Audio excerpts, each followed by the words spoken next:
Hey everybody, thanks for tuning in. I'm George Conley with Scratch Golf Tips. Today we're going to be talking about memory on the golf course, what to remember, what not to remember, and some tips that will help you take charge of your mental game in order to improve your scoring. Now, a very common theme that a lot of beginner golfers tend to learn is having a short-term memory on the golf course. And this is absolutely important. If you're playing, a mid-sized par 4 and you have a blow-up hole and you make an 8, and then you're on to another par 4, you want to forget what you just did and you want to move on. And one of the great parts of golf is you have 18 chances to move on from what just happened. There's new beginnings, you have new holes, and it's very easy in some regard to mentally reset yourself. Now, while the importance of those mental resets cannot be overlooked, another very important part is also considering things that have happened in the past round. An example of this would be if you're on a standard par 4 and you slice your tee shot right, and then you have to hit out of the woods, you take a penalty shot, you make a double bogey. The next shot, the next tee shot, the next par 4, par 5, you hit another slice, you're missing the ball right.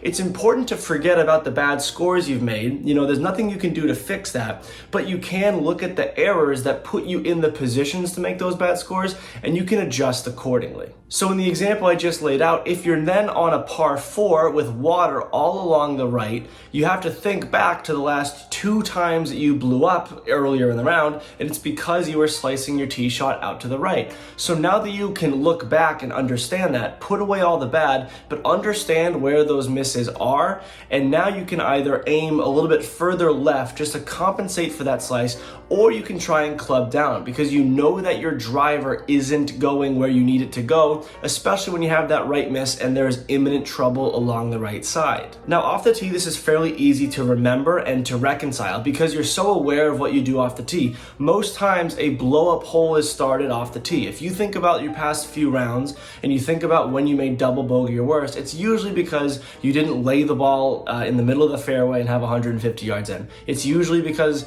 you topped it, you hit it out of bounds, you took a penalty shot. There's a bunch of different things that you can consider. So off the tee, absolutely remember what you're hitting off the tee, if not driver. Not everyone goes driver off the tee, but understand where you're missing it. Generally, say you miss 7 fairways in a round, more of those misses are going to be on one side. Maybe 5 or 6 of them are on the right side, 5 or 6 on the left side. Just compensate and understand where those misses are. Aside from off the tee, you can also use this memory to think about specific shots that you didn't feel comfortable over. I know that this is something that I turn to all the time on the golf course. If early in the round I have a 50 or 60 yard chip shot or a pitch shot onto the green, and I stand over it and I think to myself, this isn't a yardage that I'm comfortable with today. I don't know where to take the club back. I don't feel comfortable over this shot. Then on the next par 5s, in my mind, I'm realizing, hey, I'm not gonna lay this ball up to 50 or 60 yards because a couple holes ago, I stood over that ball and I knew that I wasn't gonna hit it close. So you have to think about what shots you're not comfortable over. You have to think about what tee shots may have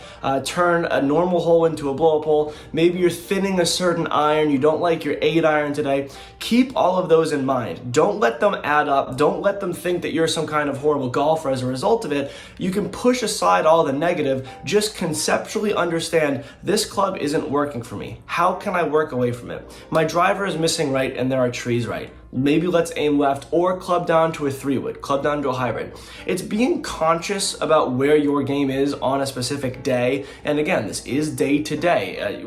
Sometimes you're not going to have that slice. Sometimes you're going to love a 70-yard golf shot. And then the next day you're going to go out there and you're going to feel like you've never tried it before. That's just the nature of golf. But having that conceptual understanding of what you're doing well and what you're doing poorly on the golf course can really make some great strides for you in terms of your scoring, in terms of your comfort level on the golf course. Putting yourself in positions you're comfortable with and working away from misses that are frequent is going to make your life a lot easier. It's a great method of course management. And again, this doesn't take any type of change to your golf swing. It just takes you staying a little bit more focused. Now, if you're new to this, if you've never done it, if you don't have a great memory on the golf course, maybe bring a little notepad or write it on your scorecard if you're not filling out the entire scorecard. Write your distances. I had 145. I didn't like it. I mark all of my fairways as either hit or missed left or right. So then when I turn, maybe turn onto the back nine, I look down at my card and I say, okay, I missed 4 fairways on the front nine.